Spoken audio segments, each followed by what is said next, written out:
अभी मैं बैठे बैठे ये सोच रहा था कि इस दुनिया की सबसे बड़ी अनसॉल्व्ड मिस्ट्री कौन सी है, और मैंने पढ़ा कि क्रिसमस सिर्फ 1945 का दिन था। अमेरिका के एक घर में जॉर्ज सोडर और जेनी सोडर नाम के 2 पेरेंट्स अपने 9 बच्चों के साथ क्रिसमस सेलिब्रेट कर रहे थे। अब डिनर करने के बाद, गिफ्ट्स खुलने के बाद, एंजॉय करने के बाद सब लोग सोने चले जाते हैं। रात के करीब 1 बजे अचानक से उस घर में आग लग जाती है। अब जॉर्ज और जेनी अपने 4 बच्चों के साथ घर से बाहर भागाते हैं, लेकिन उनके 5 बच्चे अभी भी घर में फंस जाते हैं।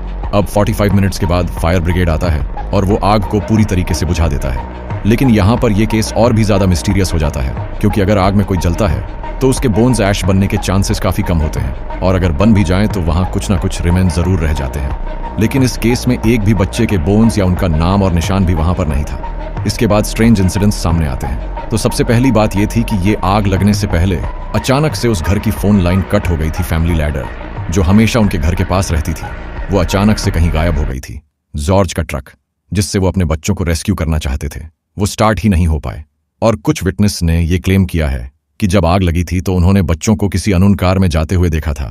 फिर एक विटनेस ने बताया कि आग लगने के कुछ टाइम बाद उसने उन मिसिंग बच्चों को एक रेस्टोरेंट में खाना खाते हुए देखा था। लेकिन सबसे शॉकिंग मोमेंट इस पूरे केस का आया था 1967 में, जब इस सॉडर फैमिली के बचे हुए लोगों को एक फोटोग्राफ मिली। उस फोटो में एक यंग लड़का था जो बिल्कुल उनके बेटे लुइस सॉडर के जैसा लग रहा था, और इस फोटो के पीछे एक क्रिप्टिक मैसेज भी था जिससे यही लग रहा था कि शायद वो लुइस सॉडर ही था। अब इस सॉडर फैमिली ने पूरी जिंदगी कभी नहीं माना कि उनके बच्चे उस आग में जलकर मर गए हैं।